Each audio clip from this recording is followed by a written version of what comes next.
আসসালামু আলাইকুম। কার্টুন বাংলা নিউজে আপনাদের স্বাগতম। আজ 4 জুন 2024। আপনাদের সাথে আছি আমি ফারিয়া রহমান। প্রথমেই ব্রেকিং সংবাদ। ভারতের প্রধানমন্ত্রী কে হবেন, আজ জানা যাবে পূর্ণ ফল। ভারতের রেকর্ড ভোট পড়েছে দাবি নির্বাচন কমিশনের।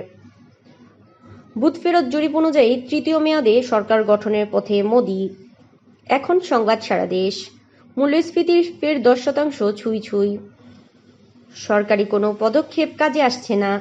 মূল্যস্ফীতি নিয়ন্ত্রণে বাংলাদেশ ব্যাংক সুদের হার বৃদ্ধি সহ বেশ কিছু পদক্ষেপ নিয়েছে। এক্ষেত্রে শ্রীলঙ্কা সফল হলেও বাংলাদেশ ব্যর্থ। রাজধানীতে হঠাৎ ডায়রিয়া বেড়েছে। প্রতিদিন 1200-এর বেশি রোগী ইউসিডিডিআরবিতে ভর্তি হচ্ছে।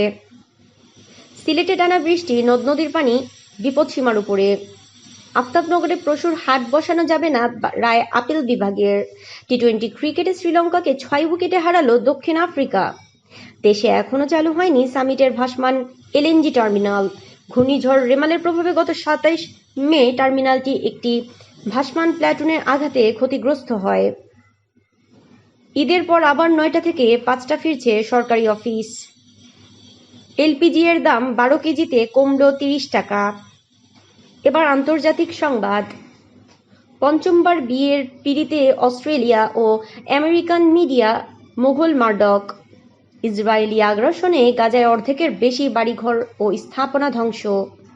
মালদ্বীপে ইসরায়েলিদের ভ্রমণে নিষেধাজ্ঞা। মেক্সিকোর প্রথম নারী প্রেসিডেন্ট হলেন শিনবাউম। আজ এখানেই শেষ করছি। সাবস্ক্রাইব করে আমাদের পাশেই থাকবেন। ধন্যবাদ।